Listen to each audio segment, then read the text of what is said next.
L'objectif, c'est pas d'embêter aujourd'hui les automobilistes qui ont besoin de leur voiture pour se déplacer, mais vraiment de faire cette transition au fur et à mesure en proposant des services en commun qui sont plus adaptés, qui sont gratuits aussi, et puis avec plus de circulation, des plus petits bus, des arrêts plus proches les uns des autres, voilà. Ce qu'on souhaiterait, c'est que Périgueux devienne attractif par la transition, justement, par la transition écologique. Donc accompagner les commerçants pour proposer des nouveaux modes de consommation, proposer l'installation de commerces de vrac, par exemple, sur Périgueux, travailler autour de la question du zéro déchet, et puis valoriser l'artisanat, les savoir-faire.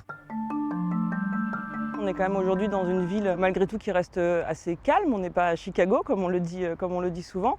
Maintenant, on repère effectivement des problématiques, notamment la nuit, les personnes qui se déplacent à pied pour aller d'un bar à une boîte de nuit. Donc on sait qu'il y a des moments et des endroits où c'est assez gênant, même très gênant pour les riverains. Donc on voudrait pouvoir installer plus de médiation et rediriger plus la police municipale vers effectivement ce travail de proximité, de médiation, de prévention, circuler à pied dans la rue, être au contact des gens. Les citoyens sont au cœur de notre programme et les acteurs de la ville en général. Tout à l'heure, on parlait de l'attractivité, par exemple. Une des premières choses pour nous, c'est de travailler avec les commerçants sur les projets qui peuvent être mis en place à ce niveau-là.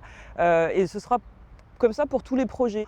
On souhaite aussi développer par exemple un observatoire des élus avec des personnes qui pourront être tirées au sort pour vérifier qu'on respecte bien le code éthique, entre autres, qu'on a signé.